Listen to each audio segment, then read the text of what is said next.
Ladies and gentlemen, a very warm welcome to you. You're watching a brand new episode of Encounter. Today, our guest is Asha Jeenia. She's also known as Asha Akriti, as an artist name. Asha is an educator in the primary sector, but the reason why she's here today is because she specializes in mandala drawing and, of course, mandala meditation therapy. Asha, very warm welcome to you. Thank you, Oshan. And thank you very much for giving us some time out of your busy schedule. And I also have to mention to our viewers that Asha is also a certified yoga teacher, but we're not going to speak about yoga today. Asha, first things first. We're going to talk about mandala drawing today, and also about how mandala drawing leads to meditation and mindfulness, and eventually how you carry out your workshops encouraging people to be more mindful and practice meditation. So let's start at the very beginning. What is mandala drawing? Okay. Mandala is a Sanskrit word which means circle. And whatever is in our surrounding is in circular forms, such as the sun, the earth, moon, whatever is around, flowers, everything is like in circular forms. So mandala is, initially it is like line drawings, which is like, at times it is complex and abstract. Yes. And then it starts with a center point, which expands, and it like emanates from a center point to something that is very global. Well, I never thought of this, but hearing you say this, is it just a bit like how we are, how our soul is? We always start from a center point, and this is how we should grow in our life in all directions a bit, and have a lot of symmetry in our lives. That's it, yeah. It is like centering ourselves, the soul. If we come to, like in spirituality, it's the soul, and expanding to the outer self from one point to whatever is around us. You can go to a bookshop and buy a drawing book where there are mandala drawings. You just have to color it. But what I actually do is like to initiate people. You don't have to have any prior knowledge in drawing or painting and so on. So I will just like guide people how they can start drawing their own mandalas. Drawing is actually lines. Okay. It can be straight lines, it can be like zigzags, or you can be scribbling, whatever you want to do, you can put into a mandala. And mandala drawing is not like only lines. It comes whatever you have inside yourself. It's your thoughts, your feelings, your emotions. It's all that which you put into that drawing. How do you teach your students in your workshops to actually give some shape and symmetry to the mandala? Is there a technique that, okay, this is your center point and this is how you grow from it? Usually to draw the mandalas, I use the seed of life. Okay, yeah. Seed of life is like the blueprint in nature. Whatever is creation starts with the geometric shapes, which is the seed of life. So this is basically just you drew circles one next to the other. So there's one circle in the middle and 1, 2, 3, 4, 5, 6 circles around. Right. This is the center circle, the first one. And then from the center one, you like intersect. You take another point, and then you draw another circle, the second, and then it just goes round and round. Okay. And you have Can I have a look? Yeah. Thank you very much. You have like the 6 petals, and if you expand, you go on, it will become a flower of life. All right, let's say I am a student, I've come to your workshop, and this is how you start. Yeah. So what happens after this? Actually, to draw this seed of life, you need to have a drawing compass, your pencil. You may use a ruler, but I usually use freehand. And as you see, it is circular in shape. A lot of things that I have noticed, it's not only in Hinduism, they say that everything that has a beginning has an end. So every circle that starts has to finish somewhere. And even our life also, when it has to start somewhere, has to finish somewhere. And most of the time, it's the same point that meets, right?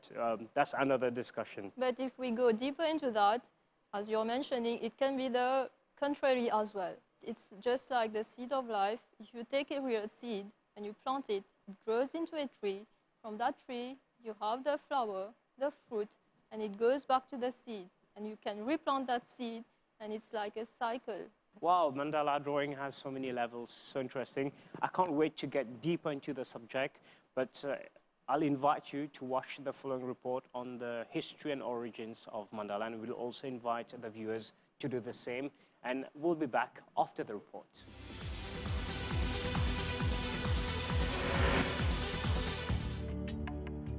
Mandala, also known as mandals, comes from an ancient Indian language called Sanskrit, meaning circle or center. It symbolizes a notion that life is never ending and how everything is connected to each other, especially the circle of life and nature. The mandala has been considered as a spiritual symbol in many religions such as Hinduism, Buddhism, and Christianity. Talking about the history of the mandala, it has been around for so long that it is hard to pinpoint the exact time. Some say the idea of the mandala was spread out when Buddhist monks traveled across Asia to spread the teachings of Gautama Buddha. Along their journey, they brought along their mandalas and taught others how to do them.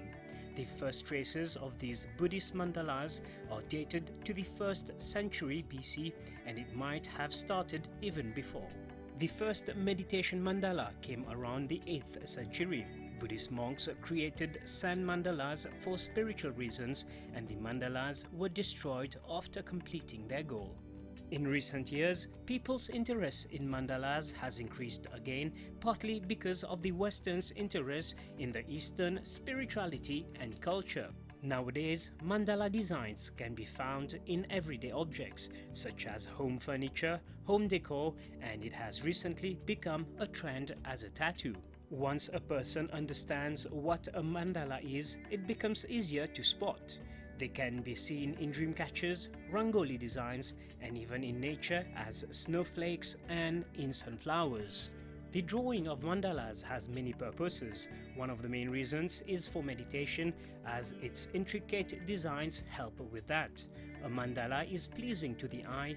It allows a person to be lost in its details and beauty. As a result, it helps a person to get his mind off things that cause stress and negativity. Drawing mandalas can help reduce anxiety and release tension. It is a way to bring more peace, joy, and equanimity into our lives. This practice can also promote self-creativity and bring more self-awareness to one's breath and connect with the subconscious mind.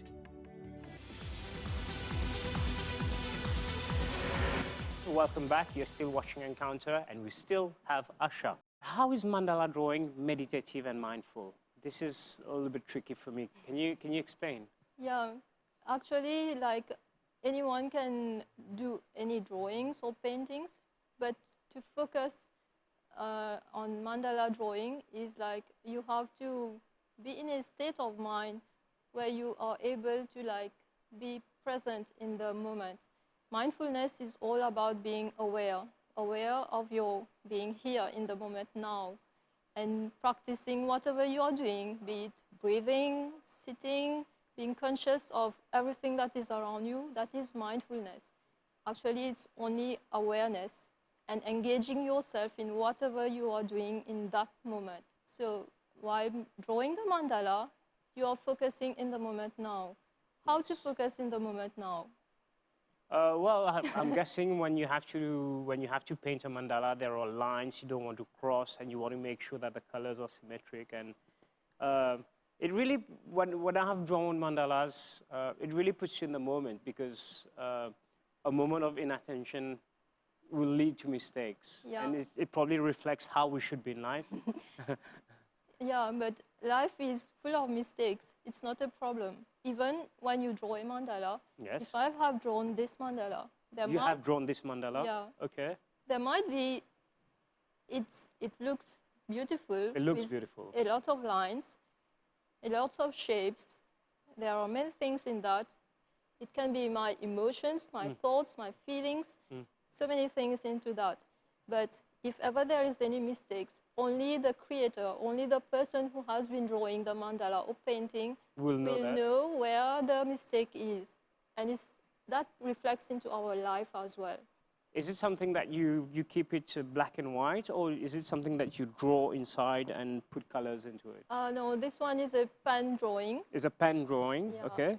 Pen on paper. That's what they call penmanship, right? Yeah. Okay. You can paint it, color it, Can I have whatever colors you want.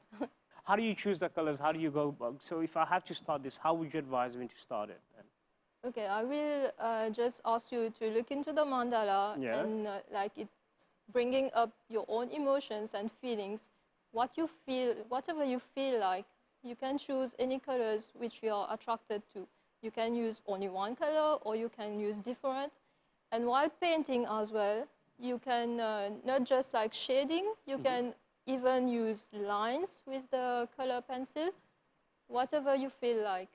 All right. It is just like an expression of your inner self. Okay. So this is the mandala that you brought for me. First things first, I have to focus on the mandala, and then let me be inspired, and then choose any color from it. Yeah, it is just like letting go, whatever you want, and it is like releasing every emotions, feelings, whatever you feel like. But it looks easy to draw, but I'm guessing just to draw this completely could take me half a day. No, not really. No? No. It's how long would it take me to draw this? Maybe for a beginner, it might be like 1 or 2 hours? Maybe yeah, 1 hour. For 1 me, hour. it will be like All right, half hour. I will try to do some drawing while I keep asking you some questions. What happens what is the process that happens when you're mandala drawing then? I'm very interested to know the mindfulness and meditation process into it. The mindfulness and the meditation one, it is actually, I call it the ABC of the mandala drawing. ABC? Yeah. What is ABC? A stands for awareness. Okay. Awareness is like being in the present moment. Yeah. B is for breath. Okay. Being aware of your breath. So you focus on your breath. Yeah. Okay. And drawing is actually breathing. Yeah. Your lines, if you're like in an angry mood, Yeah. you will just like scribble fast.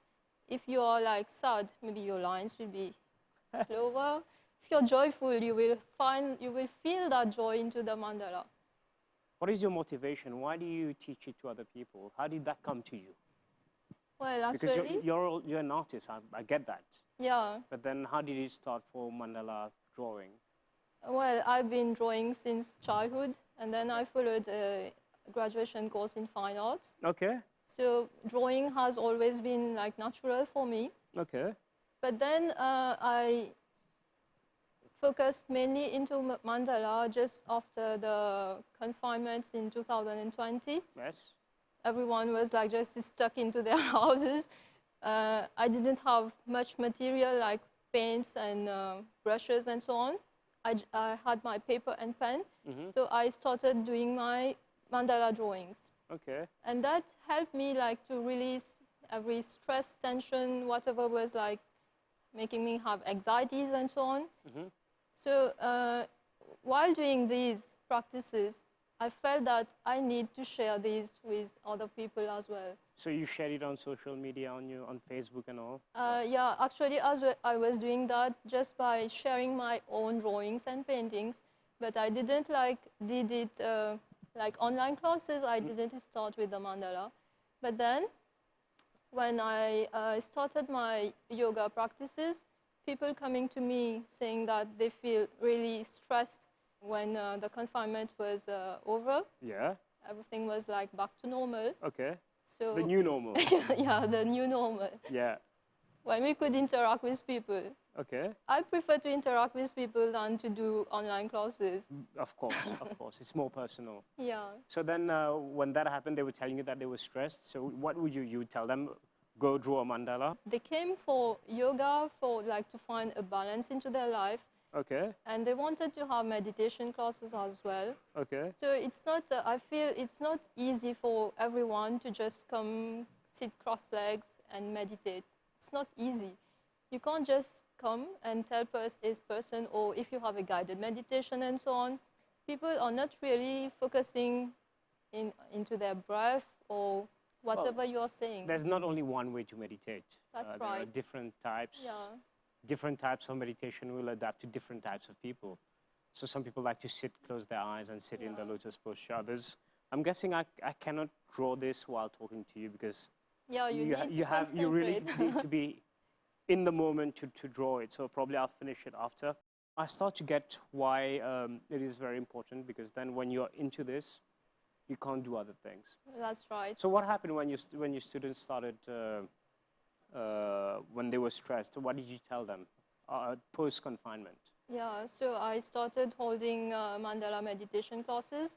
The first one, when I started, I was amazed. I didn't thought that people would come to the mandala class, but I had a small session of 11 people, and it was fully booked. Wow. I was happy for that, and people needed that. They wanted to like express themselves and be surrounded with people, not be just into their houses. So probably also try to meet people. Yeah, we need to interact. I have to mention, probably you held the class in the respect of sanitary protocols. Yeah, of course. What I want to know is, you were very surprised that people responded to the mandala classes. It was not a priority to have like drawing or painting skills. So I have many people who come who don't have any notion of drawing. No. So just by giving them the tips and how to draw the mandalas, they create amazing drawings. Okay. I was astonished by whatever they create. Did you ask your students how they feel now that they practice mandala drawing and how it helps them? Yeah, of course. Actually, just after the sessions, many people say they'd never imagined they could have drawn a drawing like that. Okay. Yeah. How long is the session? Normally, it's like 2.5 hours. Everyone is like, they can take their own corners, or yeah, the place where I do my mandala drawings like very nature. So you can go outside or you can be inside, wherever you want. You just sit quiet and peacefully, and you concentrate and focus into your mandala. But I want to know a little bit more about the meditation process. So you're drawing, you're focusing on your ABC, awareness, breath, and concentration. C, we didn't mention. C is for connection. Connection. Yeah. Wasn't far off then. Okay. Yeah. So this is the type of state of mind that it helps you to be when you do mandala drawing. Right. Oh, fantastic. And how often would you recommend someone to practice it? Whenever, wherever they want. Okay. And what about you? How often do you practice it? Me, usually it's like, I have Every day? Yeah, I have my own sketchbook. Okay. So whenever I feel like, and when you start a mandala, I can have started this like today, but I haven't finished it. No. So tomorrow I can come back and do a part of it, keep it aside, come back maybe in 1 week, 1 month, or maybe even in a year. Okay, okay, okay. All right, so I get it. So it's all in at your own pace. Yeah. But at least, as long as you're expressing yourself. Why was I asking about meditation? Because a lot of people nowadays have a lot of I would say attention, but they have difficulties expressing themselves. So when you draw mandalas and when you paint, it is also a way of expressing yourself. Right. It is an expression of the self. It can be your emotions, feelings, whatever it is. And it is actually the connection part is to connect with your own inner creative self. From your point of view, since you have been doing mandala drawing and painting, how would you say your meditation has happened? Do you feel more connected? Do you feel you're also expanding like your mandalas? Can you share a bit of your personal story? Yeah, right. Like drawing the mandala is like centering the self. And while centering yourself, you are aware of whatever is going around you, your own life. And self-time gives to self-care, self-love. And when you have self-love, it is that expansion of that love, of what you are as a being, where you can share that with other people. So you're working on your heart chakra then? Yeah. Is the middle circle the heart chakra? This is where the point of the seed of life where we were mentioning earlier? Yeah, you can relate to that as the heart chakra. Whatever you have in the mandala is the expression of yourself. I can relate to that. It might be the soul, the center, the self. Okay. And then from that self, you like expand. Everything emanates from whatever you are, and it expands around. We're about to come to the end of this interview. Is there anything you would like to add before we end this interview? In terms of mandala drawing or some of the experiences that your students have had and the changes that happen to them? Yeah, mandala is whatever is around us is, for me, whatever is around Yeah. us is like an expression of the self, and it is a mandala. Everything is in circular form. Whatever happens in our life, we might be like in a joyful state now, and in a moment in a sad state, but all that is just emotions, and we can control all that. And drawing mandala, it like helps you to focus on how you're feeling in that state of time, in that moment. And that leads to mindfulness. And mindfulness leads to being aware of whatever you're doing in your life, and it is like finding your own life purpose. Definitely, definitely, Yeah. because we've had an interview on mindfulness with one of the previous guests, and they say that if you're mindful about whatever happens around you, it helps to better decision making. Right. Can you share with us a few stories about the students who were not feeling well post-COVID and everything? How has it changed their life? Because I'm aware that a few of your students who did not do mandala drawing are now painting and drawing and selling their products. Yeah. And I have to show this also. This is not even drawing on paper and on the canvas, but also on the basalt. And this is also people also selling this. Yeah. Ça pose papier Right. on the table, right? Right. So that paper doesn't fly away. But so you've had students who are also living from this. So they are selling their. Right. There are many people who are painting like on pebbles. Others are making tote bags, making print of mandala paintings on like tote bags. Yeah, yeah. And they are selling Ecological that. bags. Yeah. Yeah. So it is like an expression of the self. At the same time, they are like earning a living out of that. Oh, fantastic. Well, you still haven't answered me. Mentally, how has it helped your students? Because they were not in a very great shape during the confinement, and they came to you post-confinement. Did you see a change in them? Did they share how they felt and what happened? Yeah, actually, it's like releasing all those emotions and being like centered on their self, and that helped them like to release all those anxieties, whatever was like disturbing them, and to be like more joyful and practical in life, and like not focusing on whatever is negative. One of the few things that I've learned from mandala drawing is, yes, whether you are an artist or not, you're not very aware of color combinations and all. But rule number one, mandala drawing teaches you patience. And Right. this is a great quality to develop going forward, especially if you want to grow better as a person. Yeah. Is that also something that you have noticed in the people that you have taught mandala drawing? And now they have gone on to sell their products. Do you also sell products, or are you more interested in teaching?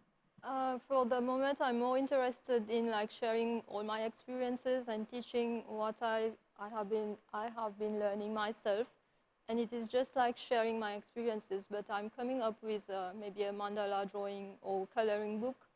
Do you think that this is something everyone should do? It's a guaranteed 100% success to release stress, mandala drawing? Yeah, for me, yeah, of course. I believe that anyone can draw or paint a mandala.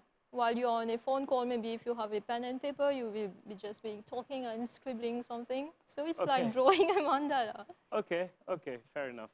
And well, I wish you all the best with your workshops going forward, and keep doing a great job. Thank you. We thank you very much on behalf of the MBC. We thank you very much for coming here in the studios of the MBC and sharing your passion. And to our viewers, thank you very much for being with us. We had Asha in the studio talking about mandala drawing, meditation, and mindfulness. If you have any questions or queries on the topic or guest that was discussed, drop an email. It's encounter@mbc.itnet.mu. Until the very next program, goodbye.